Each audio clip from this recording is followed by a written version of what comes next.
오늘 하나님께서 주시는 말씀 마가복음 11장 15절로 19절 말씀입니다.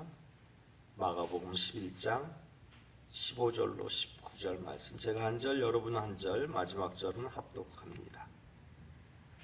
그들이 예루살렘에 들어가니라. 예수께서 성전에 들어가사 성전 안에서 매매하는 자들을 내쫓으시며 돈 바꾸는 자들의 상과 비둘기와 파는 자들의 의자를 둘러 엎으시며 아무나 물건을 가지고 성전 안으로 지나다니는 허락하지 아니하시고 이에 가르쳐 이르시되 기록된 바 내 집은 만민이 기도하는 집이라 칭함을 받으리라 하지 아니하였느냐. 너희는 강도의 소굴을 만들었도다 하시매 대제사장들과 서기관들이 듣고 예수를 어떻게 죽일까 하고 꾀하니 이는 우리가 다 그의 교훈을 놀랍게 여김으로 그를 두려워하밀러라.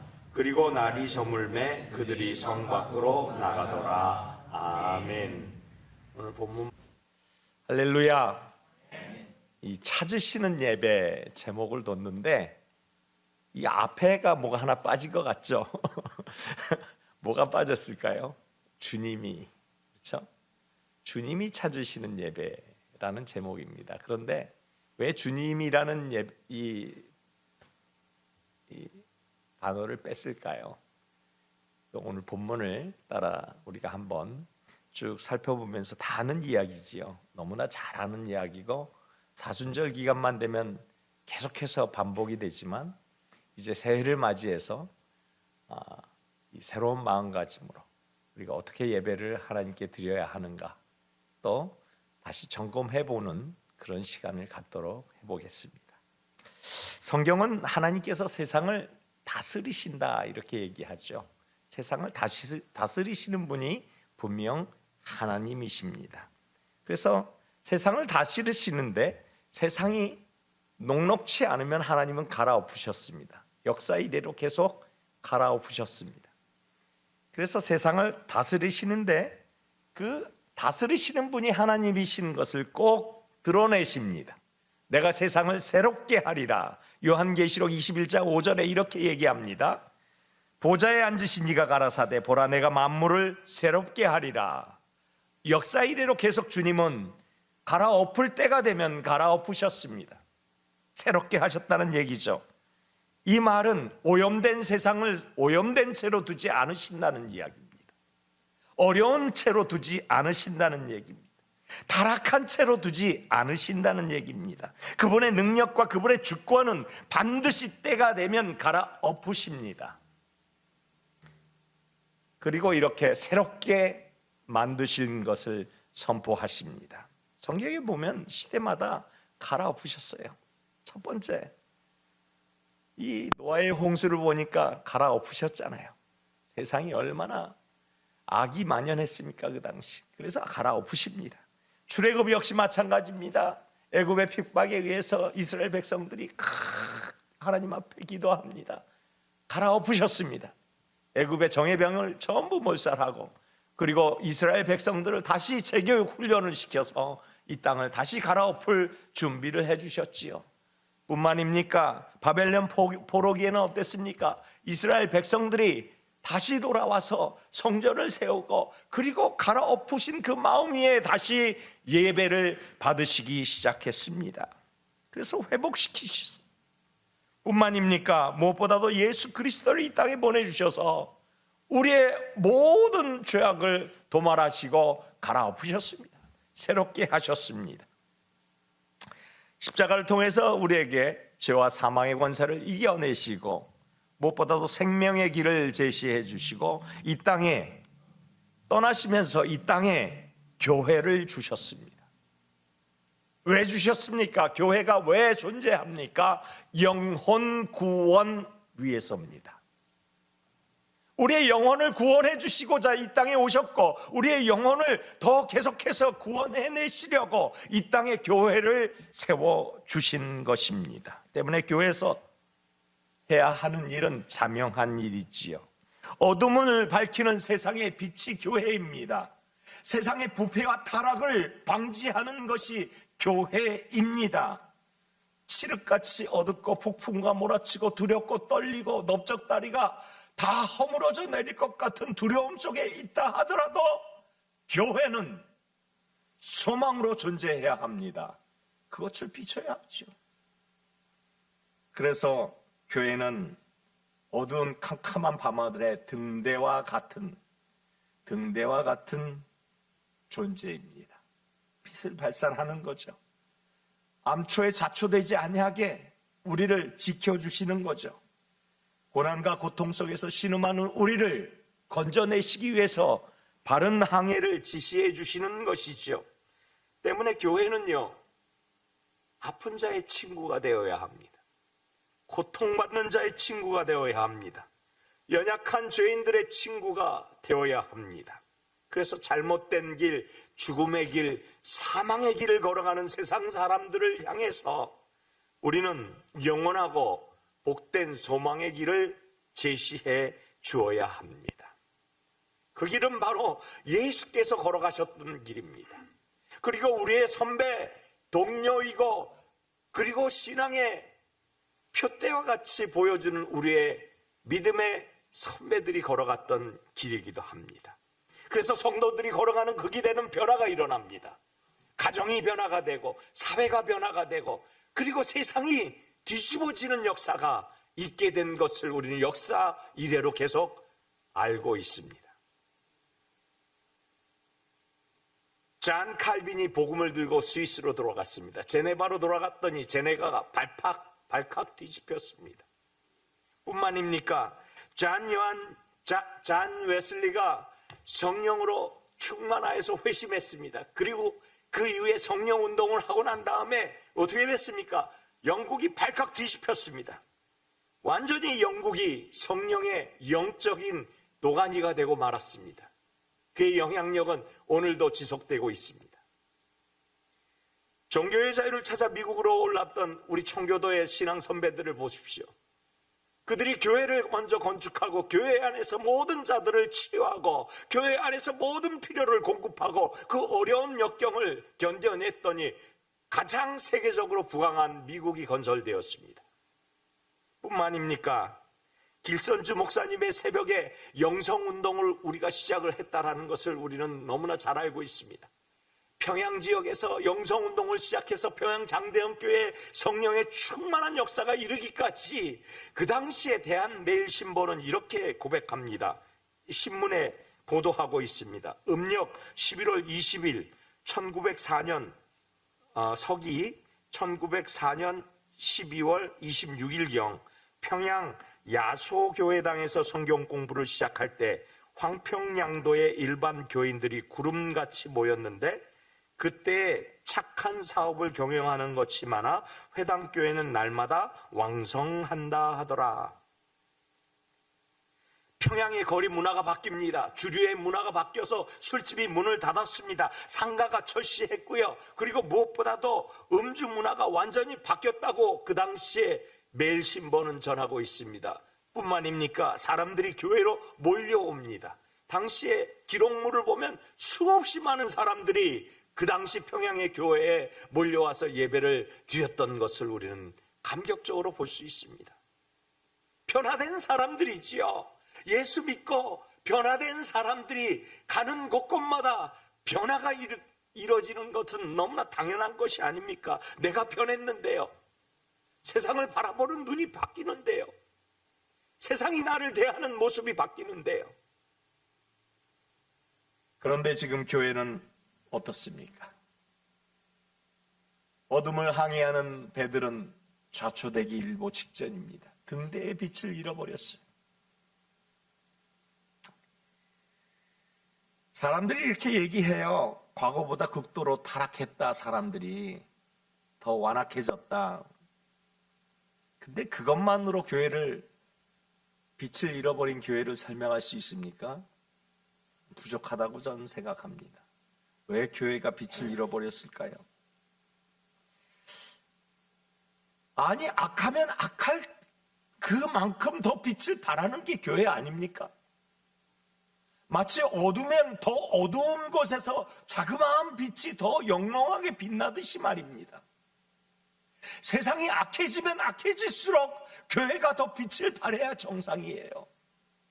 세상이 더 심하게 요동치면 요동칠수록 교회는 중심을 잡아야 하는 곳이 교회입니다. 왜요? 지금부터 영원토록 계속해서 존재하는 것은 교회 외에는 없기 때문입니다. 100년 전의 기업을 기억이나 합니까? 1000년 전의 왕들을 기억이나 합니까? 그러나 성경은 역사 이래로 계속 유지되고 증거되고 전해져 내려오고 있는 거예요. 앞으로도 영원히. 오늘날 교회가 그럼 빛을 잃은 이유가 무엇입니까? 그것은 역사가 증명하고 있습니다. 빛을 잃어버린 이유는 딱 한 가지입니다. 오늘 말씀의 결론입니다. 복음을 잃어버렸기 때문입니다. 복음을 잃어버렸어요. 복음이 무엇입니까? 복음은 바로 우리를 살리는 생명의 양식입니다. 우리가 우리 되어질 수 있도록, 교회가 교회의 맛을 낼 수 있도록 그렇게 공급되어지는 생명선입니다.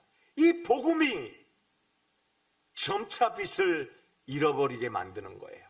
왜? 복음을 잃어버렸기 때문이죠. 복음을 잃어버리면 교회가 썩기 시작합니다. 복음을 잃어버리면 빛을 잃어버리기 시작합니다. 그래서 배들은 좌초됩니다. 죽을 수밖에 없죠. 교회가 그래서 부패를 방지하는 것이 아니라, 교회가 그래서 길을 인도하는 것이 아니라, 교회에 나오면 쓰러집니다. 넘어집니다. 부패하고 썩어져 버립니다. 냄새가 납니다. 진동하는 거죠. 더러운 곳으로. 예수님 당시에도 아름답게 지어진 성전이 있었습니다. 얼마나 아름답게 지어졌는지 몰라요. 그러나 그 교회들은 이미 빛을 잃어버렸습니다. 내부적으로 너무 부패가 심하게 진동하고 있었습니다. 대제사장, 서기관, 바리새인들, 이 사람들은 다 종교 지도자들입니다. 이 사람들은 전부 하나님을 믿는다고 얘기하는 사람들입니다. 그리고 일반 백성들을 리드해야 할 사람들입니다. 이 사람들이 얼마나 부패했는지 자신들은 몰라요. 자신들은 몰라요. 그 안에 있으니까, 썩은 데 안에 있으니까 몰라요. 오죽하면 예수님께서 이렇게 책망하십니다. 마태복음 23장 27절로 28절에 화 있을진저 외식하는 서기관들과 바리새인들이여 회칠한 무덤 같으니 겉으로는 아름답게 보이나 그 안에는 죽은 사람의 뼈와 모든 더러운 것이 가득하도다. 이와 같이 너희도 겉으로는 사람에게 옳게 보이되 안으로는 외식과 불법이 가득하도다.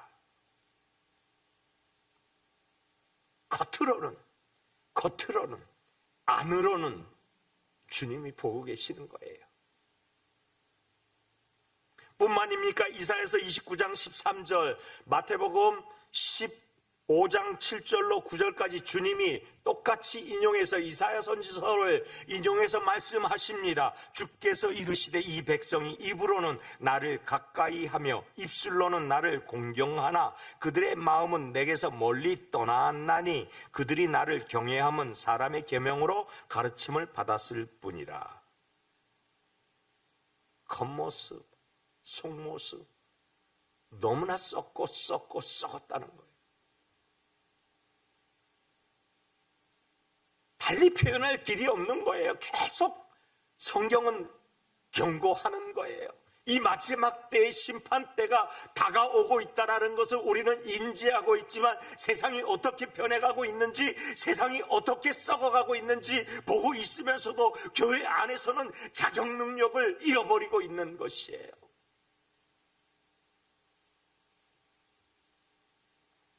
그런데 정말 무서운 게 있습니다.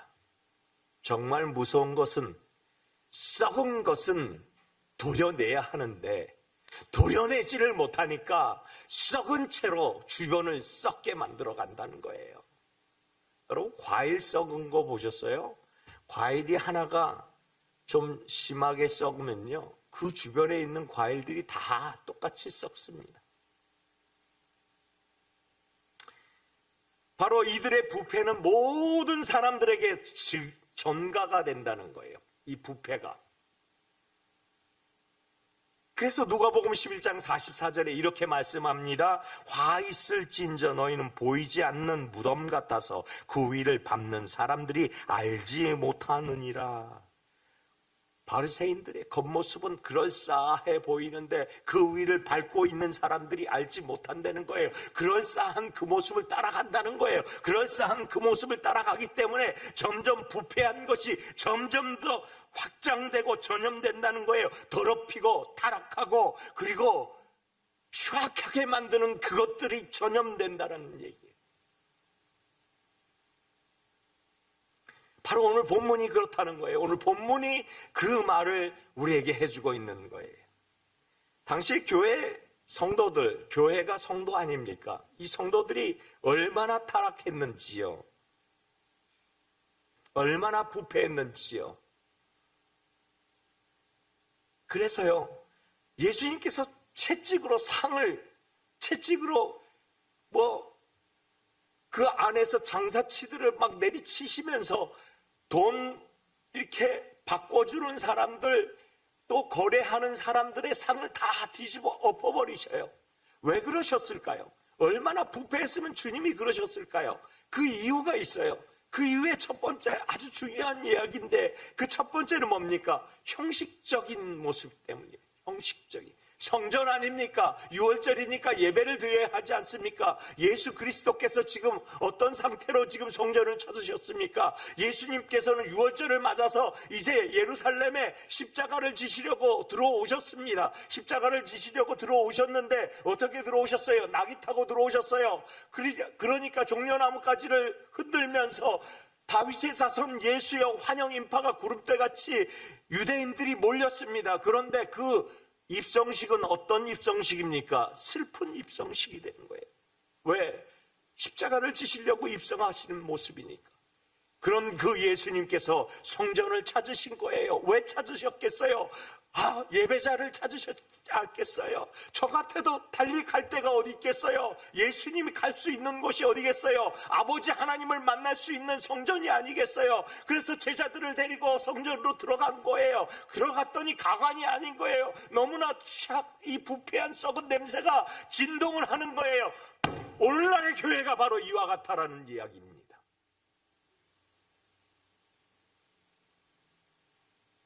썩은 냄새가 진동하는 교회에 예수의 영광이 가려져 있다라는 사실.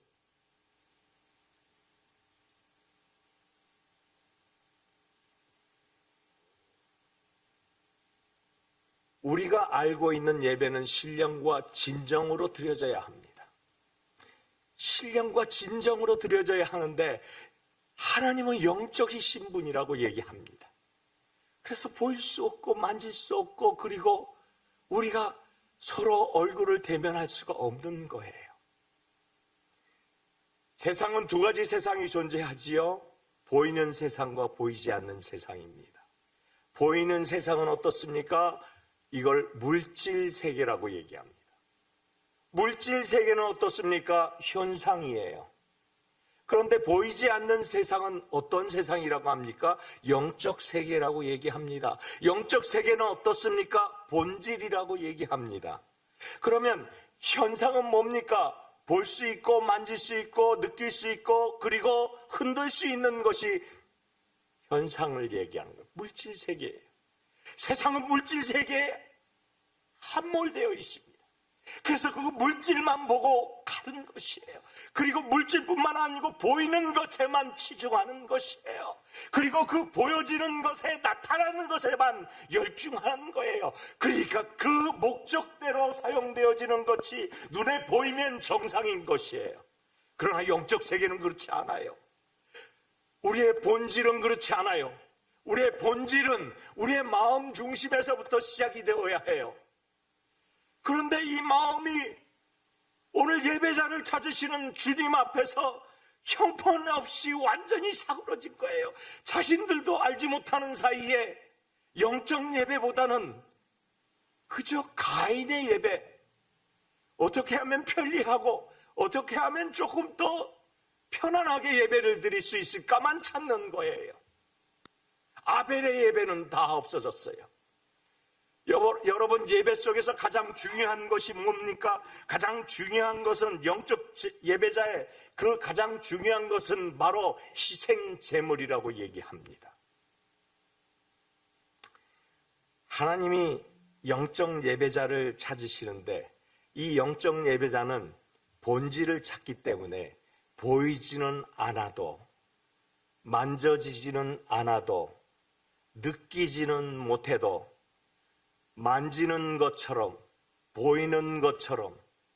그래서 히브리서 11장 1절, 2절, 6절에 뭐라고 얘기합니까? 믿음은 바라는 것들의 실상이요 보이지 않는 것들의 증거라 했고, 선진들이 이로써 증거를 얻었다고 했고, 6절에 보니까 믿음이 없이는 하나님을 기쁘시게 못한다고 했어요. 믿음이에요. 믿음. 이 마음의 본질을 하나님은 보시는 거예요. 그래서 예배는 하나님을 아는 사람들이 예배하는 거예요. 희생제물, 하나님의 아는 사람, 하나님을 아는 사람이 희생을 할 수 있어요. 하나님을 모르는 사람이 희생할 수 있나요? 저는 우리 성도님들, 사랑의 공동체 성도님들 몇 명 안 되지만 너무너무 감사해요. 너무 희생이 많으세요. 인원이 작으니까 희생이 눈에 보여요. 그런 희생이 있는 분들에게 하나님이 아끼지 아니하시겠어요? 무언들 아끼시겠습니까?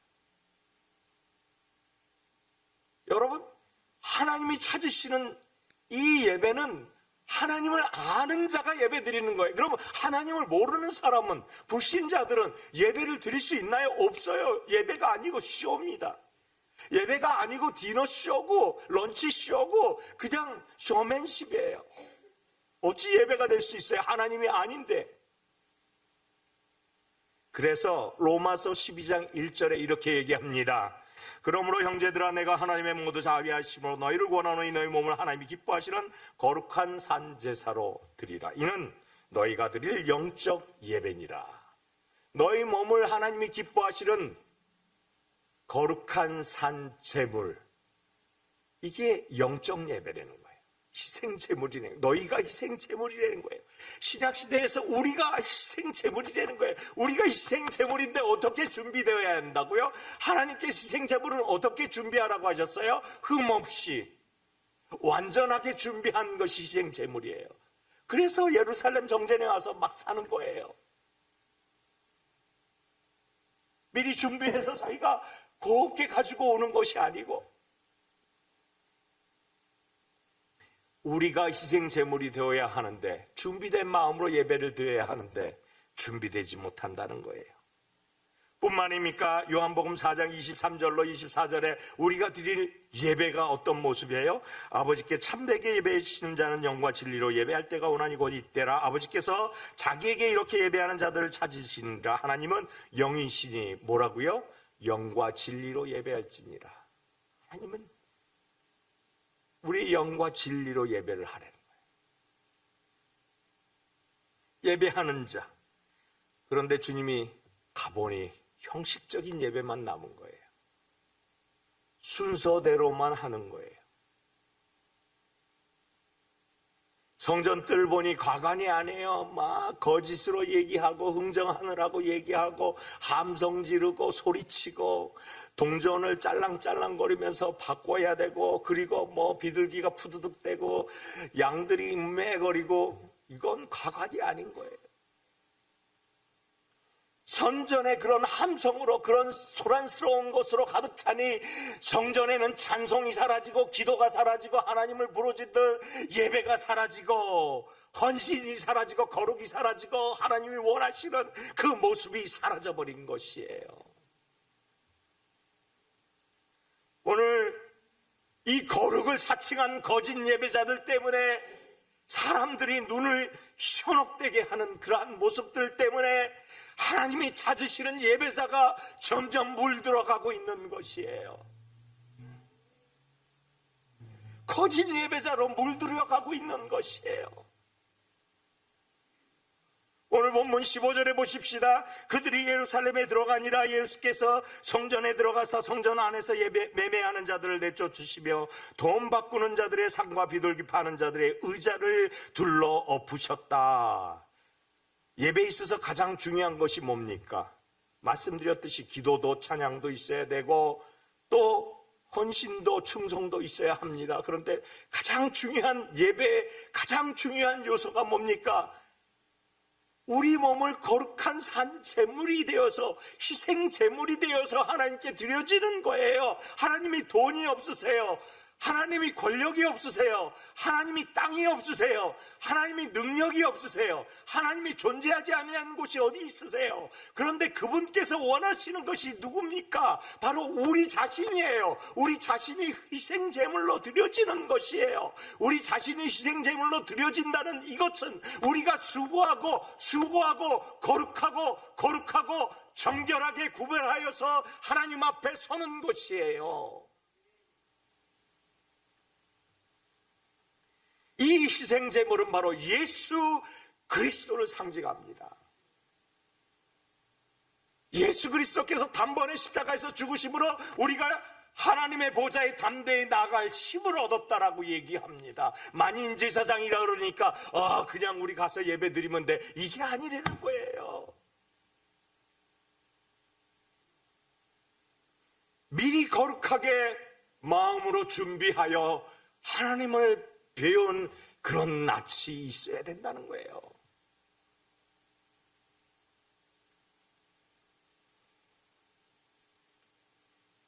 예수께서는 십자가에서 점점이 보혈을 아낌없이 흘려주셨어요. 그 예수의 흔적을 지닌 채로 예배를 드려야 한다는 거예요. 왜? 예수께서 희생제물이 되어서 나 대신 죽으셨으니까. 나 대신 죽으신 그 값을 치르신 분이 예수시니까 예수님의 흔적이 내 안에서 존재한 채로 예배를 드리는 것이 진정한 예배라는 것입니다.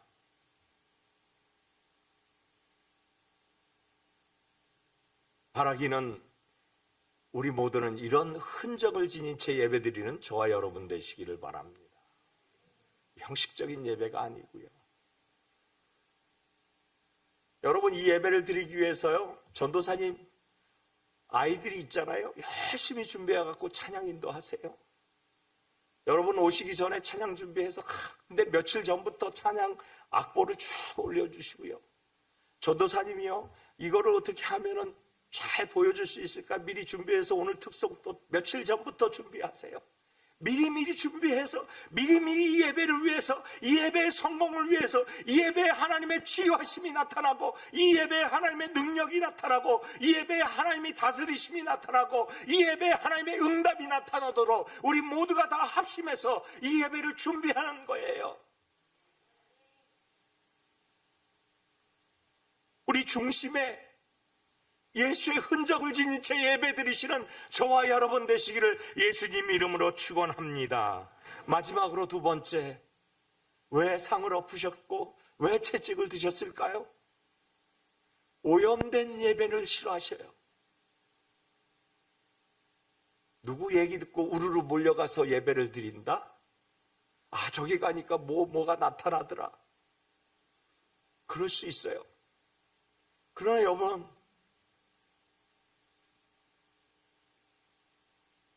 여러분의 담임 목사님만큼 여러분 잘하는 사람이 있습니까?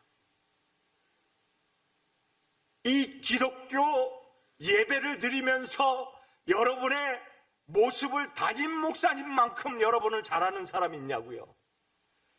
여러분의 담임 목사님들은 아침, 점심, 저녁 시도 때도 없이 여러분들을 위해서 기도합니다. 여러분들의 안부를 늘 궁금해합니다. 여러분들을 수첩에 적고 여러분이 무슨 날 무엇을 할 것인지 다 기록해 있어요.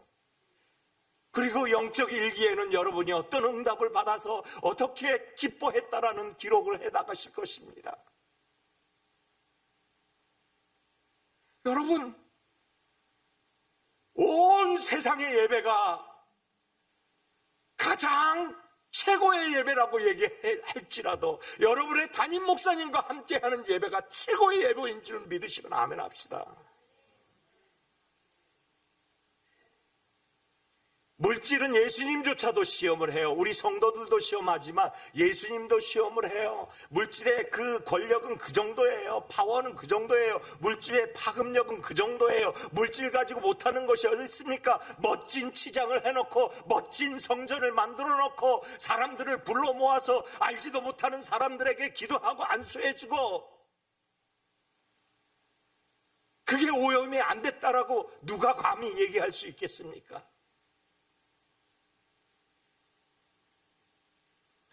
오늘 올바른 물질관을 심어줘야 할 서기관, 바리새인, 대제사장들이 어떻게 하고 있습니까? 자기의 이속을 챙기기 위해서 매매를 하고 장사를 합니다. 그리고 그 이속을 챙기고 그들은 초인류의 생활을 즐기는 자들입니다. 가증스러운 예배를 드리는 자들이지요.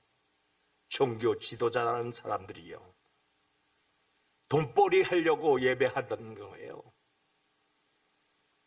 이런 자들을 주님은 뭐라고 얘기했는가? 오늘 본문 17절을 보시면, 내 집은 만민이 기도하는 집이라 칭함을 받으라고 하지 않았느냐? 너희는 강도의 소굴을 만들었도다. 강도의 소굴, 강도의 소굴, 오염된 지역.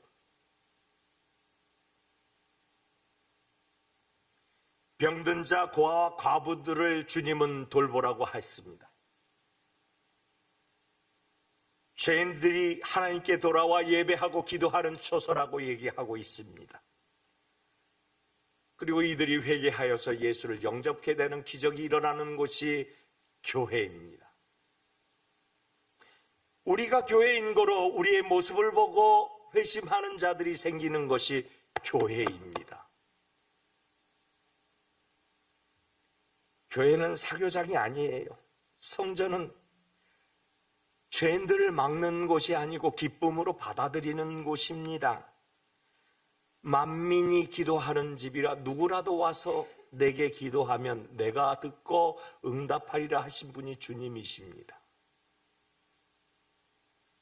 그런데 오늘 본문 17절을 마태는 뭐라고 얘기했을까요? 마태 사복음서에 오늘 본문이 다 나오는데요, 마태는 이렇게 얘기합니다. 오늘 본문 17절을 마태복음 21장 13절로 15절까지 이렇게 얘기합니다. 내 집은 기도하는 집이라 너희는 강도의 소굴을 만드는도다. 여기까지 똑같아요. 그런데 그 다음이 조금 달라요. 맹인과 저는 자들이 성전에서 예수께 나오매 고쳐주시니. 누가 고쳤어요? 예수님이 고쳐주셨어요. 누가 나왔다고요? 맹인과 저는 자들, 절름발이가 예수님께 나와서 기도하면서 하나님, 예수님 고쳐주세요 하니까 예수님이 고쳐주셨고, 대제사장들과 서기관들이 예수께서 하시는 이상한 일, 이걸 보고 대노한 거예요. 화를 냈다는 거예요.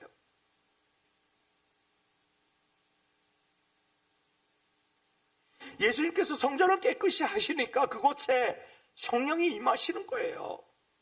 성전을 깨끗이 하고 마음을 정결히 하니까 그곳에 하나님의 영이 기름 부어 주시는 거예요. 그래서 필요한 자들에게 하나님이 은혜를 베푸셔서 그의 질병을 치료해 주시고 그의 문제를 해결해 주시고 그의 연약을 강하게 해 주심을 믿으시면 아멘 합시다.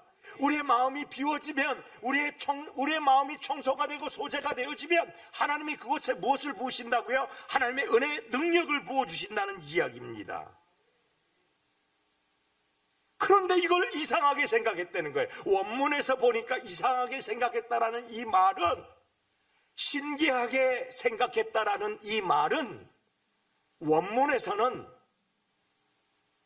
자기들이 하지 못한 거로 불편하게 생각했다라는 의미가 더 깊은 뜻이에요. 불편한 거예요. 자기들이 예배드릴 때는 아무 일이 없는데, 아니 예수라는 사람이 와가지고 예배드리니 기적이 일어나는 거예요. 맹인이 눈을 뜨고 앉은 맹이 절름발이가 걷게 되고, 그리고 연약한 자들이 강하게 되는 역사가 막 나타나는 거예요. 하나님의 신이 임하는 역사가 있게 되는 것입니다. 그러니까 분노가 일어요. 자기는 못하니까. 자기 모습을 보지 못합니다. 자기가 어떤 사람인지, 자기 자신이 얼마나 추한 사람인지 보지 못하는 거예요. 자기 자신이 얼마나 더러운 일을 하고 있는지 보지 못하는 거예요. 하나님의 말씀 앞에 성경이라고 있습니다. 볼 경자예요. 거룩할 성자. 거룩한 그 거울 앞에서 자기를 못 보는 거예요.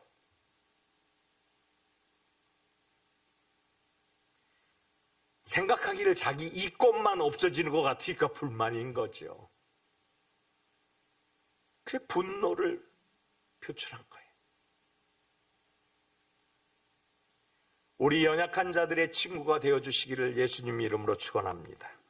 마음으로 예배에 임하며 그 어떠한 것도 흠결이 없는 그러한 상태로 오직 다른 오염되지 않는 것들과 같이 하지 않는 순결한 모습으로 주님 앞에 서시는 저와 여러분 되시기를 예수님 이름으로 축원합니다. 말씀 마칩니다. 사랑하는 성도 여러분, 예수님께서 채찍을 드신 거는 다름이 아니에요. 너무 교회를 사랑하셔서 그래요. 너무 교회를. 성경 어디에도 예수님께서 직접 채찍을 들으시고 상을 엎으신 장면이 없습니다.